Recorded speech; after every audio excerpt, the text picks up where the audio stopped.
Hello, everyone. Welcome to the Final Assessment, the podcast about evil. I'm Jean. I'm Victoria. Today, Season 3, Episode 7, The Demon of Cults. Ever been a part of a cult?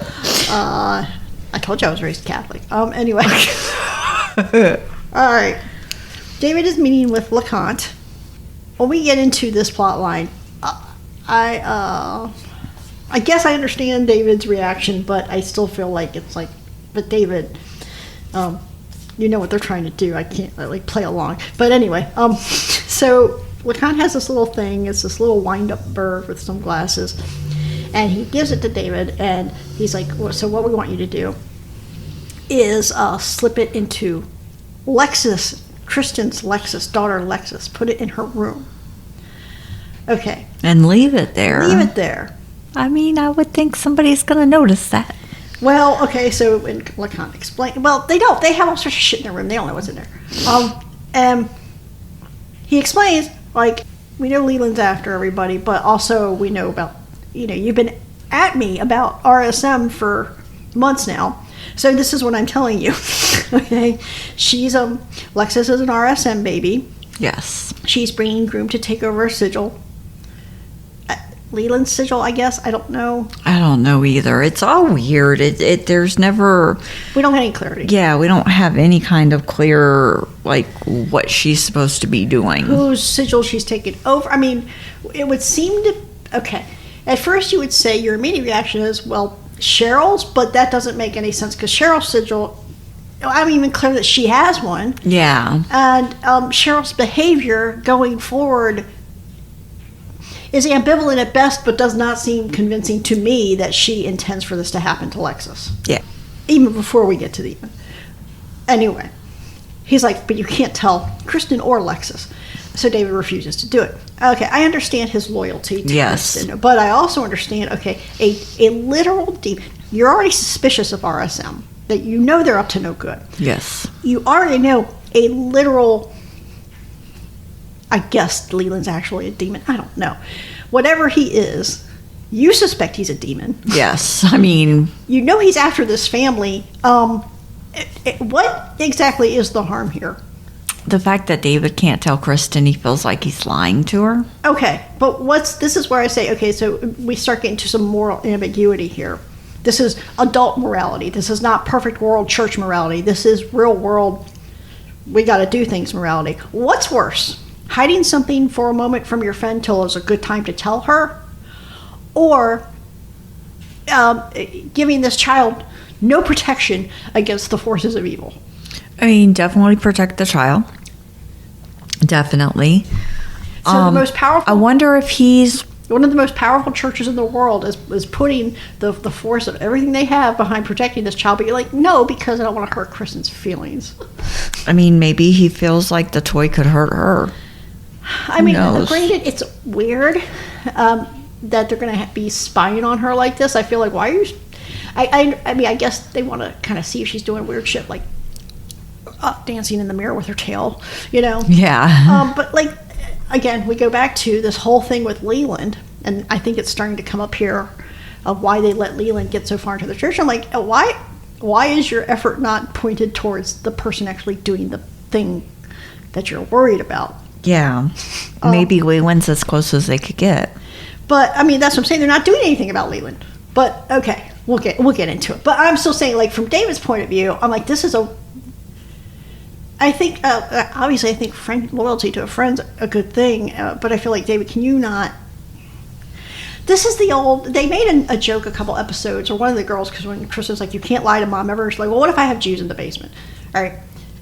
I have literally seen people with a straight face. I don't know if this is as a Catholic. So this is as a person that was raised Catholic. So a lot of my experience growing up was with people like this who are like, well, but that is a lie. I'm like, it is a lie, but are we not? I've actually witnessed people, and actually I don't think this person was Catholic, but I've actually witnessed people. Now, if you're Germany, 1941, okay, and you do have Jews in the basement, or you have Jews in the attic, or whatever, and the Nazis knock at your door, okay, and they say, is this family here? Okay, well, what do you say? No. No, I mean, to me, that's easy. Yeah. To me, I'm balancing one of two things. I'm balancing I lie, okay, which I will go to God and say, look, I'm sorry I lied, but I did it for a good reason, which was to save an entire family. Or Yes. I keep my conscience, quote unquote, clean by not lying, but an entire family gets shipped off to a camp. Yeah. Is this really the kind of childlike mentality people have about things? And they're like, well, but if you worded it in such a way that you're not lying to them, but you're misdirecting them. I'm like, what do you think a lie is? What is the problem with a lie? The problem with a lie, in general, lying in general, is that you're misdirecting people. Yes. Is that you're not being forthright with them, you're not letting them operate with the correct information. And if you can't trust what people say, generally speaking, society falls apart very quickly after that, as we have seen. Yeah. Okay? Yeah. But sometimes, like I said, morality is complicated, and sometimes it's okay, lying is the way lesser of two evils. Like, Yeah.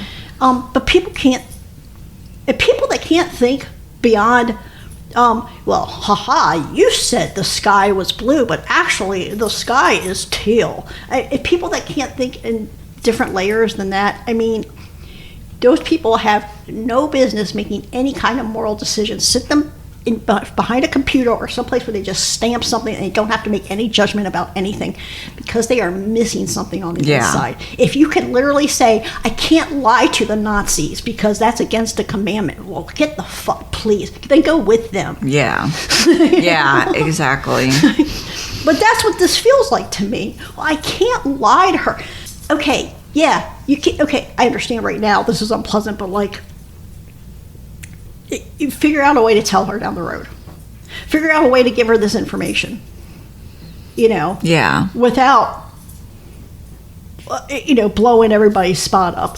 But in the meantime, Lexus is going to they're going to do their best to protect Lexus. Yes. Now, if he had come and said, I'm not going to do this. This is not about Kristen. This is about the fact that the Catholic Church has been very sketchy throughout this entire process, I would have been more sympathetic. But that was not his justification. No. Which makes me respect his position even less. Yeah. That he had a perfectly good justification there, and he didn't use it. So he turns them down. Fine. The trio, in the meantime, gets called in on some. They're attending this. It's a deprogramming. This guy does deprogramming. Yes. Right? Which is the thing. I feel like it's a thing you used to hear about a lot, like back in the 80s and 90s. I guess when satanic panic was a big deal. And he's like, deprogramming has become harder over time because of it's always been like a religious thing, but now it's becoming political, and Yes. most of these people are from QAnon, I guess he says. But what he wants, he has called the crew in because they have this guy, his name is Owen Vernegas is his name. They've rescued him from this cult for the Yeshua people. I guess they're Jesus freaks. Like That's what I kind of got too from they him. think they're all. It's not clear. At some point, somebody thinks they're Jesus. It's very strange, but they haven't been able to deprogram him. The concept behind deprogramming somebody that's been in a cult is at first you have to basically break them down to nothing. Like break their personality down into its constituent parts, and then you build them back up into a quote unquote normal person. Yes. But they haven't been able to do that with Owen, so they think he's possessed. There's other reasons to believe that Owen is possessed. Because Owen might be possessed, maybe. But so they get to this. It's this terrible hotel in the middle of nowhere. I guess this cult place is upstate, And they made a line around the floor, and they're like, well, don't cross over this line. Yeah. And of course, the first thing Kristen does is she dips her toe over the line, and Owen starts to sit up. And she's like, oh, never mind. Yeah. She's like, oh, I get why they said that. But Owen looks a mess. He looks definitely. This is the exorcism of Emily Rose territory here, right? He's all sunken eyeballs and everything, and they're like, you need to get him to a doctor. Yeah, he looks dehydrated. Yeah, And the programmer was like, I am a doctor. She's like, a medical doctor. He's like, I am a medical doctor. I'm like, okay, well then I guess. Then you're not doing your job correctly. You're not a very good one, are you? So I do love this part. It's very cute, where David is spitting some Latin at Owen. And Owen's like, you did not conjugate any of those verbs correctly. Oops. David crosses the line, and they're like, no, David, this is a terrible idea. Get away from this. But when David crosses the line, he's talking Latin. Yeah. And it seems okay. I mean, the fixation with Latin and all these things is so funny to me. It is. So Latin it's a dead language. It's an old language. And so these are creatures that have been around since if you believe all the backstory and stuff, right?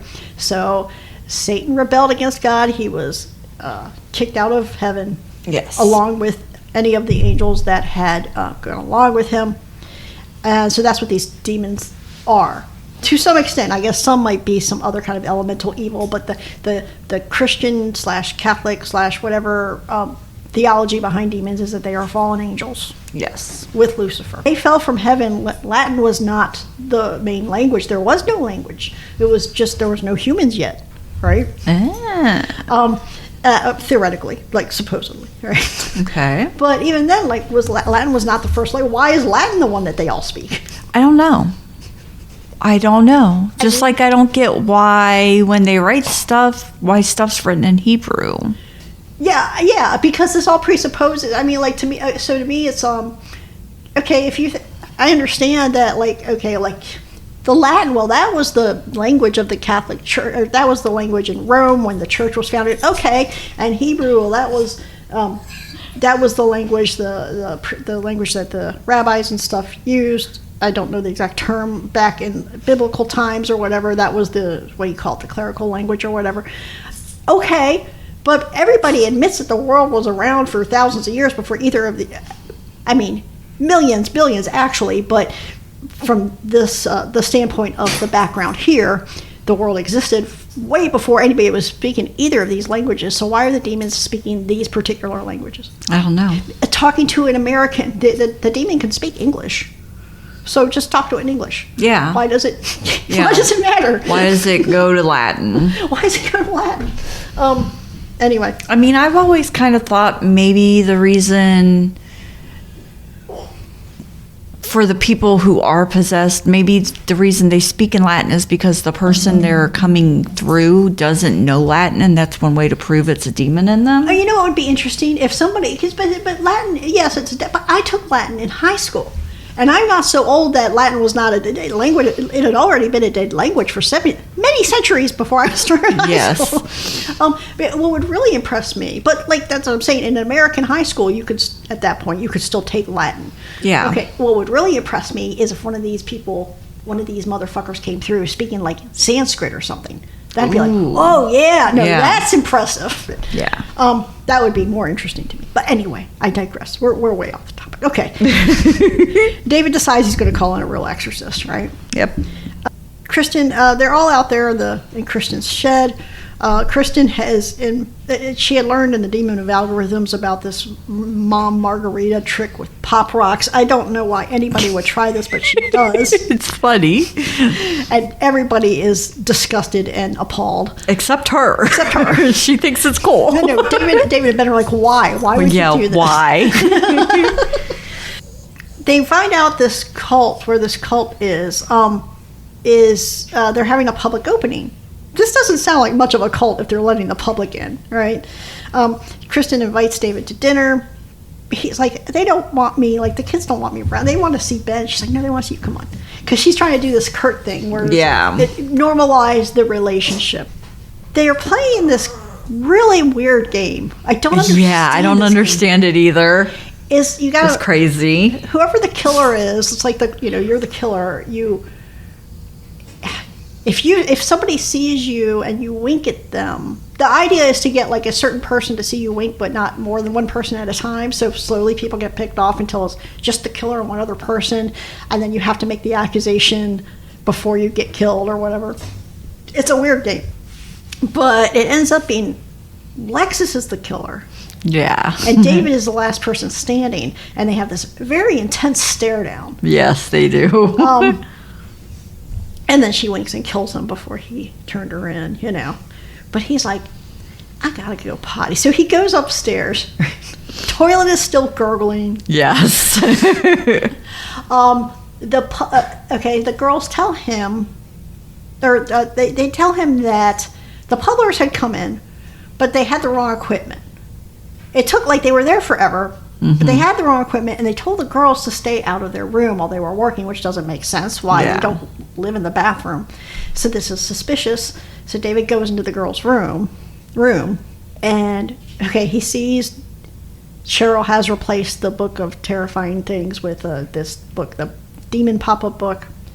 And there's that little bird that David did not take. But he takes it now. He takes it. He sticks it in his pocket. Yes. Okay. I mean, at this point, you could have just been like, okay, they did it without me. Like, this is not on me anymore. But you didn't. You could not leave well enough alone. Nope, you just took the toy. Took the toy. Okay. Sister Andrea, we're at the church. Here's Sister Andrea doing her mopping up and stuff. And Kurt thanks her for not pressing the issue of his demon sighting. And he realizes, this is going to open the door to a lot of nonsense, that he realizes that this demon, his behavior around it is because this is like his first epiphany. And he wants to write a book. And he needs her help. So she's like, okay, yeah, here. And she grabs all these brochures off the vestibule table. It's like, here you go. Here's some brochures. Like, what is the Trinity? Who is Jesus? And he's like, yeah, a no. whole bunch of literature.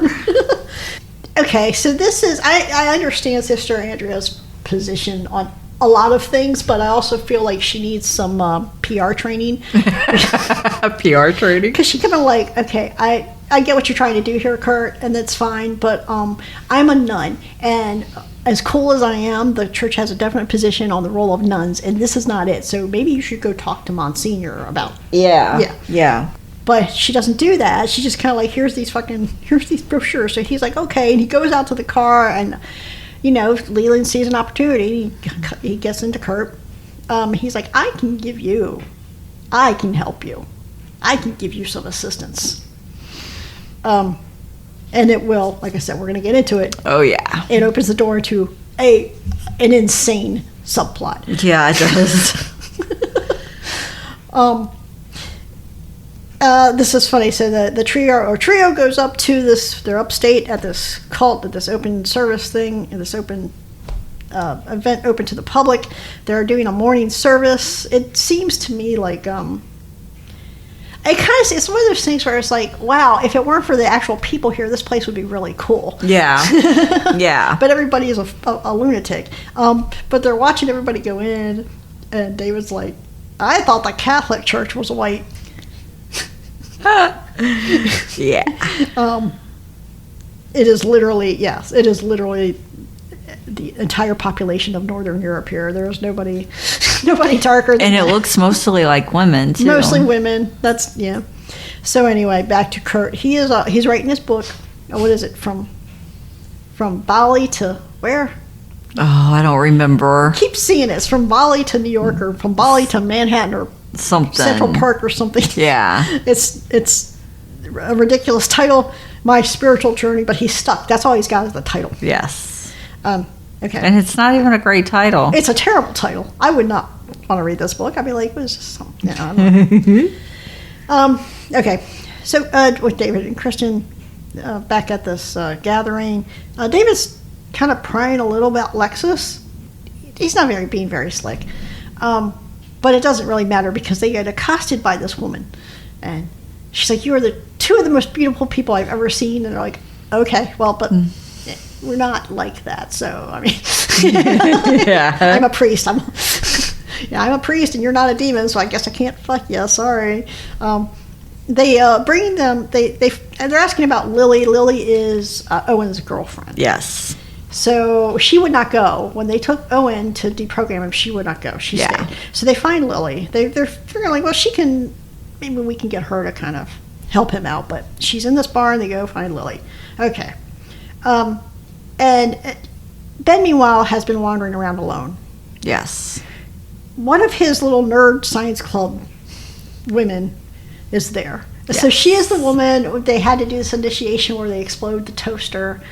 She won first place. He and Karima won second place. She actually did it first.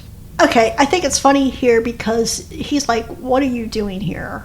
You're a smart person. We're going back to Ben's very, very tiny world. Tiny world and his tiny perception of what is smart and what is not. Right. And she's like, well, I like science, but I also like this. And he's like, okay, well, that's being silly.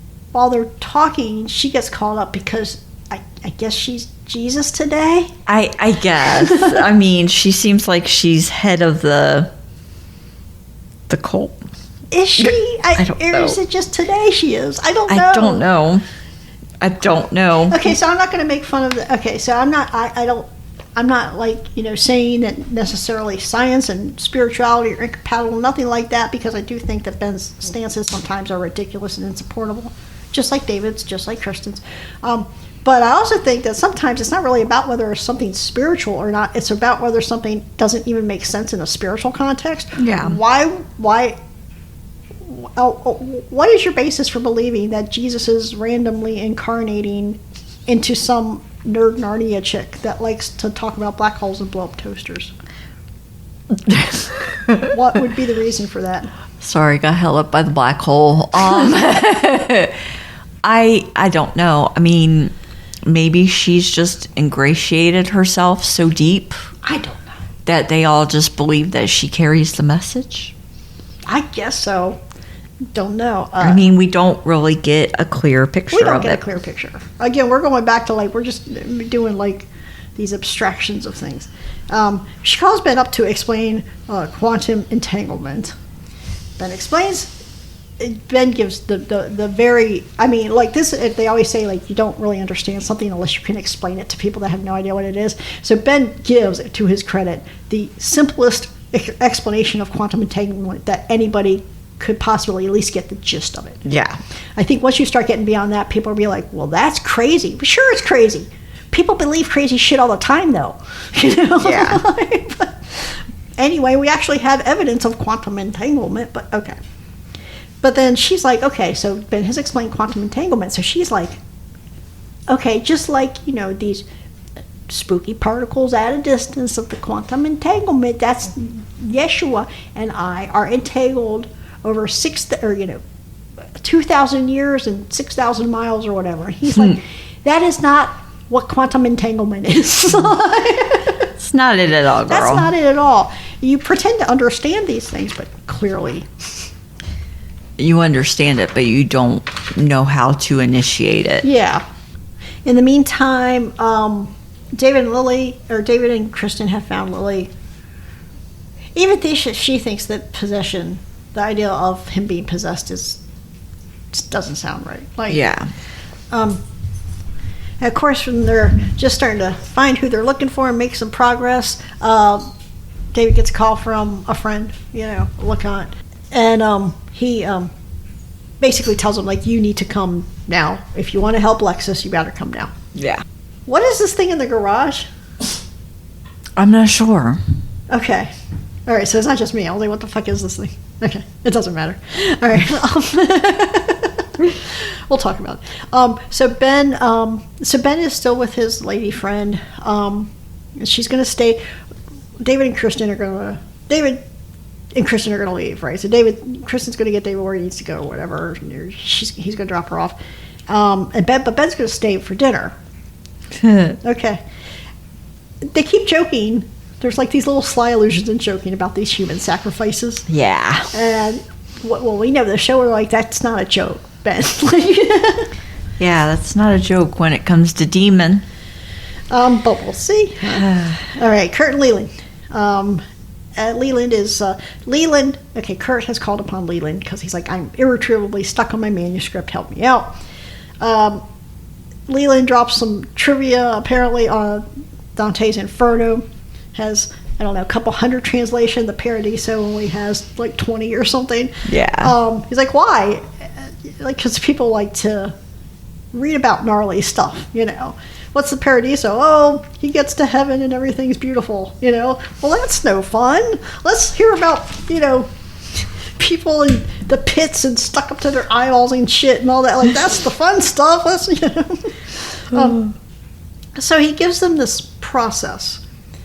Right, you gotta light this candle. He gives them, all right, light a candle. Cut your hand. Yep. Lightly. You're not trying to, you know, sever an artery here. Just lightly cut your hand and then play this record. And Chris, well, I don't have a record player. Buy one. Get a record player. So he gets the weirdest record player in the world. Yeah, he does. And it's this weird little, it's like a little small little record player, but it's got this little carnival spinny thing. Okay, it literally looks like a circus tent that goes on top of the spinner of the record while it's going around. Yeah. And it sings Alouetta, right? And you're supposed to sing along with Alouetta. And okay, so there's a lot going on. So he's cutting his hand, and this thing starts spinning. And it's got this animation on it. It looks like a girl chasing this thing with an axe, and he's like, okay, and he's going, Alouetta, and he's typing it, and his voice comes out, like this demon voice is like, sing louder.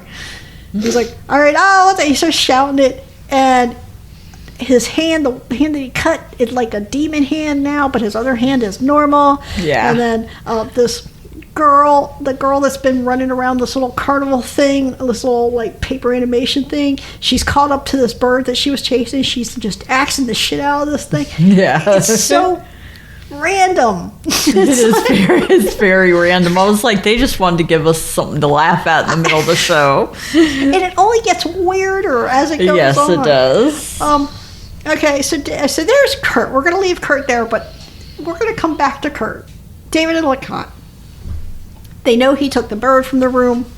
And they're kind of putting this on Kristen, like, the problem with this is Kristen has turned her back on the church. Yes. Okay, but why is that Lex's problem? I don't understand. Like, so that makes Lexus vulnerable now? I have no idea. I mean, I'm guessing that's what they're trying to get at, but Yeah. I mean, her turning her back on the church, I mean, That's a lot of people do to be having their children targeted. But he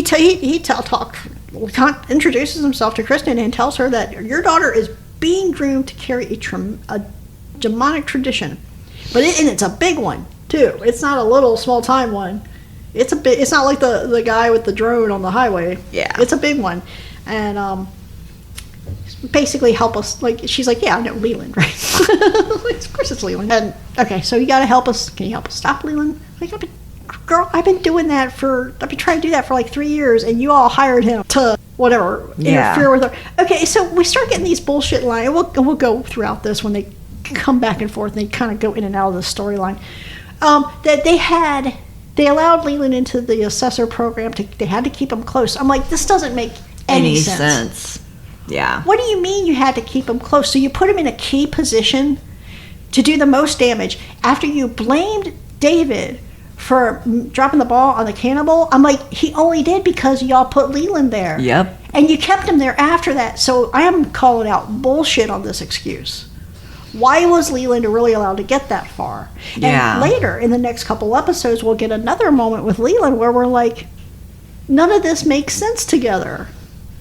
I agree. If you were trying to keep an eye on Leland and you wanted to keep him close, you did a terrible job. Yes, you did. Terrible. You caused more damage than good. Yeah, exactly. They would have gotten rid of that big old demon house if you hadn't. Mm-hmm. Okay, anyway, back at the cult. Ben and Renee, who is the Yeshua stand-in, right? They've had sex, but all of a sudden, there's weird music, and she starts freaking out, and there's people banging on the door, and it's time for the sacrifice. Ben, honey, you're the sacrifice. That's you, sir. Oh, Ben, your non-belief has put you at a very bad spot. But it's non-belief in his horniness. It's his horniness that put him in a bad really spot. Yes, yeah. yes. Although, I mean, his non-belief, because if he actually believed, he'd be like, I'm not going to have sex with Jesus. If he really believed stuff. Yeah, I didn't think about that. Yeah. So it's both. So anyway, Kurt, still having writer's block. Leland Comes back and, tells Kurt that he has to cut some of Sister Andrea's hair and your muse will return. How is that? Like, Okay. We'll see how Kurt handles this challenge. Yeah. Okay, so we're back with Kristen and David. There's an exorcism progress. They got Lily tied up in the bathroom. Yeah, because she tried to help Owen. Yeah, so they tied her up. In the meantime, they get a weird call from Ben. He was like, hey, I think they're going to sacrifice me. Well, that's not what he says, but, They run back to Colt Land, though. They run back to Colt Land. So, this whole bit cracked me up. So, Ben, these people are doing this, they're confessing things and they're self-flagellating and, like beating themselves. Yeah. And there is they have a goat there. It is the weeest little goat I've ever seen. Yeah. It almost looked like a little toy goat. Yeah, it did. And I thought this goat was very cute. And now I'm sorry. So it was a cute little goat. This is not like a Black Phillip goat. This is a cute little goat. So, meantime, Kristen and David are hurrying up to get up there to save Ben because they're like, what the fuck is going on up here? And as they get there, Ben emerges covered in blood. And they're like, what? Obviously they didn't kill Ben. He was not the sacrifice. The wee little goat was the sacrifice. And then they just covered Ben in the blood of the wee goat. The wee goat. Oh, come on. Why? Yeah. And then Kristen gets home and she hugs Lexi, and Lexi's like, you smell like blood. Yes, I smell like blood because I was just hanging out with a goat sacrifice. Okay. Well, let's talk about a couple things here. So, okay. What do you think about the Kurt thing? I think it's weird. I think it's bullshit.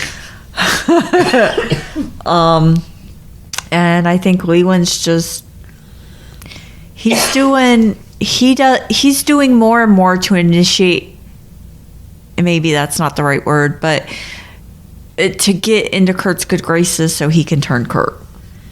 Yeah. It's strange to me that Kurt has been so weird about this experience he had with the demon. Yeah. But then he jumps right into this, like, hail Satan and... Yeah.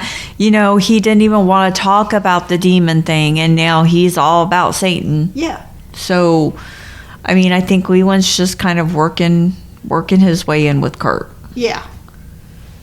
Which is sad. I mean, Kurt could have been a great person without Leland around. I don't see the Kurt arc is weird to me. I don't hate it or anything. It's just kind of strange. Yeah, it is strange. It's strange the way they use him for everything, and like they noticed that Leland couldn't do the assessment on Sister Andrea because he worked in that church, right. But Kurt's allowed to, but one of his patients is one of the assessors. Yeah. And Sister Andrea asked for Kurt, but they could have said no. Yeah, I mean, I just think Kurt was used for a lot of things that he shouldn't have been allowed to be used for. That's for sure. And I think that was all Leland's doing. Yeah. And it was a way of Leland getting into his head to fuck with him. I mean, yeah, and that goes back to the Leland thing too. The justification was to keep him close, but that doesn't make any sense because it's not like you were just kind of keeping him close enough to keep tabs on him. You were letting him directly influence choices that you all made. Yes. Like big choices, like retiring a nun. Yes. I mean, the fact that he was kept in that position and they did so much of what he was saying, like, I don't know what it is why people believe him. about stuff. I mean, like you could say, well, he's obviously, I guess he's a demon, or he's like got demonic influence. And I mean, there's some like, well, there's this element of being able to charm people or whatever. You know, Yeah. because Kristen believes he's a psychopath or whatever. He is. But I mean, that doesn't. Somebody, are you telling me all these people, nobody, all these men of God, none of them were like, wait a minute, back up. Am I the only one that read the Bible? I think they all saw it, but I think a lot of... But they didn't. I mean, I think maybe they all saw it, but then, like, why did they... It didn't seem like, okay, we're going to be judicious, we're going to keep them close and be judicious, but kind of keep a rein on. They're like, well, we're just going to kind of let them, like, ride roughshod over everything. Yeah, they definitely did that. And then we're going to blame David for a failure that was not his, it was ours. It was blatantly our fault. Yeah. I mean... If the vanquishing of this one demonic house, the cannibal from the end of last season, if Yes. that was so important, I mean, they straight up, like, gave Leland the case. Yeah. They did. They straight up took them off the case. So if that was such an important piece, vanquishing that house, Why didn't they take Leland off of it Right. and leave the assessors on it? right? Yeah. Or just do almost anything other than what they did. Yeah. So I'm not buying LeConte. I mean, maybe okay, LeConte thought that's what they were doing, but that's not what was happening. Yeah. I don't know. Anyway. And again, and I've already made my feelings about the way David is handling this bird. Yes. And I mean, like, this thing with Kristen, like, yeah, you want to stop this demonic house from grooming my daughter. Why don't you, help a sister out a little more directly? Yeah, exactly. Because they were not directing any of it at all. So. Why are we doing, like, planting birds and stuff like that? Like, just deal with Leland. Now, Yeah. Deal with Leland. Get him gone. right, in a way that indicates to me that you're actually concerned that demons are about to take over the world. Because right now, I don't believe that you actually are concerned. I don't think they are either. I don't think they are at all. Yeah. I mean, I think there might be some people in here, and maybe LeConte at this point seems like he's genuine, and there might be people here and there, like Father Ignatius and stuff like that, which we'll see. And Monsignor, ultimately, we'll see that they were all sincere. Like, some people are sincere, but the bigger machine, I don't think is. Yeah, I don't think so. Unless we're going to fall into an Omen situation, which we'll talk about later. But anyway. I don't have a lot else to say about this episode. I was annoyed by, Yeah, it had its annoying moments for sure. But it's good though, because I'm like annoyed with the characters. I'm not annoyed with the storytelling per se. Yeah. Yeah. Do you have anything else? No, I don't. Okay. I mean, that was about it. We covered it all. Okay then. So next week is going to be episode 8. It's going to be another weird one. Yes, the Demon of Parenthood. Demon of Parenthood. Really weird one. Yes, it's very weird.